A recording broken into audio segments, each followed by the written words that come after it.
DNA, should it be public or private? It's a question being asked nationwide, and it's impacting two people right here on the South Plains. And although there's not a clear answer, they tell their stories of why advancements in DNA technology have made such a huge impact on their lives. It's the written instruction for each individual person. It's literally what makes you, you. And for many people, DNA is just a series of numbers bottled up in the body, never to be thought of again. But for Debbie McMullen, just having the truth. DNA is a much more emotional topic.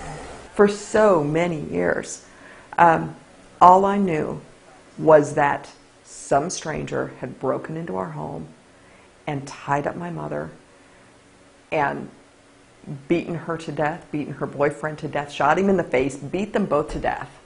It's hard to go for 20, nearly 30 years of not thinking that it was possible to get an answer. DNA eventually gave her those answers. In 2018, a man was finally arrested for nearly 50 rapes and 13 murders. The Golden State Killer was finally behind bars. The investigators decided to get really creative, and they thought, we can't get into the Ancestry.com, we can't get into the 23andMe. They came across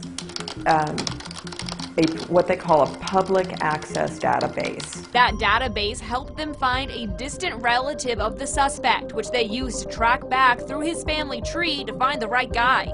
They were looking at literally hundreds of possibilities. Eventually finding Joseph DeAngelo. His DNA was a match. But McMullen's journey hasn't stopped. Her new mission is to get more people to put their DNA information publicly online. It's already out there. Why wouldn't we use it to better society, to improve people's lives, to provide answers and closure and truth? But not everyone's so sure. Over the past 5 years, the popularity of private companies that test DNA has grown. That data isn't public. But as more and more people submit their DNA online, the conversation gets more complicated on how the information could be used in the future. This is new, so a little cautious. Oh, it's all cool and neat now, but hey, what might happen 10, 20, 30, 50 years from now? Bertus was one of those concerned people, nervous about the possibility of the websites being hacked or the impact DNA results could have on health insurance systems. But he was on a quest for answers. The state obviously knows more about me than I do, but they, redacted.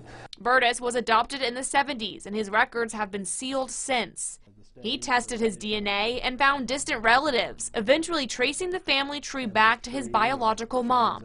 What I was after, the risk and rewards as I understand them now, the rewards kind of outweigh the risk. Every advance that is made, every change that is made to the way that we do things, it's all kind of part of a slippery slope. You're at a risk for having great benefits, and you're also at a risk for having great loss.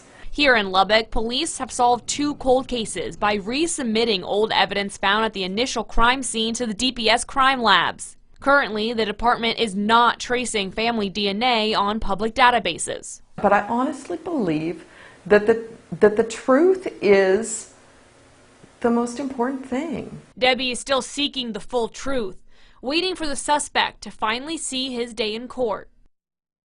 McMullen hopes to be in that courtroom when DeAngelo is on trial, but the trial could take weeks and would require for her to take time off of work. Friends set up a GoFundMe to help cover those costs. If you'd like to donate, you can find a link on our website.